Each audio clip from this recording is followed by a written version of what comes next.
Chapter 6. As Lana settles into the couch, the sound of a gentle knock on the front door interrupts the silence of the house.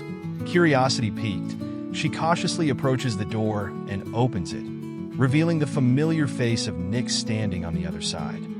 With a soft and welcoming tone, she greets him. "Hey Nick, come on in." Nick enters the living room and takes a seat on the couch, his concerned expression not escaping Lana's notice. Sensing his genuine concern, Lana appreciates Nick's thoughtfulness and decides to confide in him. With a hint of vulnerability in her voice, she responds, "I'm doing my best, Nick. It's been a challenging day, but I'm trying to stay positive." As they engage in conversation, Lana opens up about her struggles and finds comfort in Nick's empathetic presence. Together, they navigate through the ups and downs, providing each other with much-needed support and understanding. Lana groaned as she slumped onto the couch, feeling utterly drained. Nick, always the concerned friend, approached her with a worried expression. "Hey Lana, how are you holding up?" he asked, genuine concern lacing his voice. Lana mustered a weak smile and replied, "I could be better. Did Adelmo send you to check on me?" She knew her boyfriend was swamped with work at the store, and she didn't want to burden him further.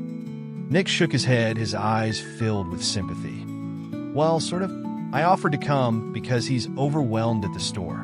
He really wanted to be here for you himself, but he just couldn't." Lana's heart sank at the thought of Adelmo being so busy and worried about her.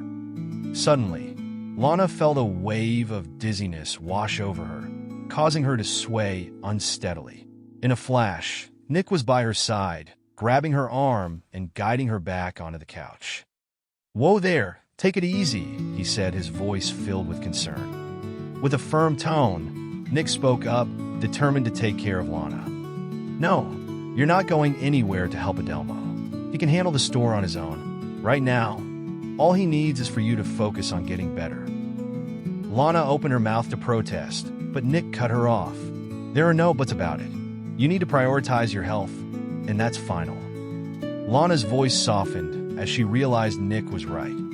"Yes, mother," she replied, a hint of playfulness in her tone. Nick smiled at her, relieved that she understood the importance of taking care of herself.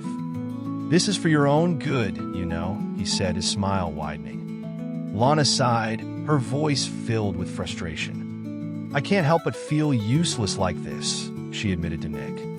Being sick was never enjoyable, and Lana couldn't shake the feeling of helplessness that came with it. However, Nick reassured her, reminding her that she had him and Adelmo to take care of her to the best of their abilities. It was a comforting thought, knowing that she had people who cared about her well-being. Grateful for Nick's support, Lana expressed her appreciation. "I know, and thank you," she replied. But then, curiosity got the better of her, and she asked Nick about the time. Nick glanced at his watch and informed her that it was around 4 o'clock. Lana's eyes widened in realization as she exclaimed, "Oh shoot, I was supposed to pick up Sierra at 3. She had completely forgotten about her prior commitment, and guilt washed over her. Just as Lana was fretting over her mistake, Sierra unexpectedly walked through the front door. The sight of Nick and Lana sitting on the couch surprised her, and she couldn't help but wonder if something was wrong. Concerned, she asked, "Is everything okay?" Lana, still feeling under the weather, mustered a weak smile and replied, "Yes, sort of. I think I have a 12-hour bug, or maybe a 24-hour bug. It's been hell." Sierra's empathy shone through as she expressed her sympathy. I'm sorry.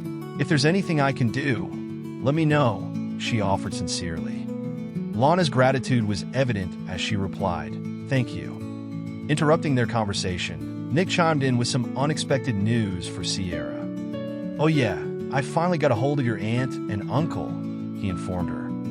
"They seem pretty eager to take you in and make you a part of the family." The revelation left Sierra pleasantly surprised, and a smile spread across her face. It was a glimmer of hope amidst the chaos of the day, and everyone felt a sense of relief and joy at the prospect of Sierra finding a loving home. Sierra glanced at Lana, her face pouting with disappointment. I don't want to live there. I want to stay here with you, Lana, she expressed with a hint of sadness in her voice. Lana responded gently, understanding Sierra's feelings. I know it's tough, but you knew from the beginning that this wouldn't be a permanent arrangement. However, I want you to know that I will always be here for you, no matter where we are. You can count on me as a friend, okay? She reassured Sierra, hoping to provide some comfort. Sierra nodded, her expression softening. All right, can I at least stay here for one more night? She asked, her eyes pleading. Lana considered Sierra's request and replied, It's fine with me if it's fine with Nick. Both of them turned their attention towards Nick, waiting for his response. Nick, after a moment of contemplation, finally gave in. All right, one more night, but that's it, okay? He agreed, a slight smile forming on his face. Sierra couldn't contain her excitement and gratitude. Thank you, she exclaimed, rushing over to Nick and embracing him in a tight hug. Lana observed the scene with a warm smile. You've always had a soft spot for girls, she teased Nick playfully. Nick chuckled, his smile widening. Yeah, I guess you're right, he admitted, enjoying the lighthearted banter. Lana's gaze shifted towards Sierra, still hugging Nick. You know, I hope one day you'll have a child of your own. You would make a great dad, she expressed sincerely, her voice filled with genuine warmth. Nick's smile grew even brighter as he responded, Thanks, I hope so too. He released Sierra from the hug, and the three of them settled down to continue their conversation, discussing Sierra's experiences in Germany. Nick couldn't help but feel excited for the next adventure Adelmo would embark on, hoping it would be just as thrilling as the previous ones.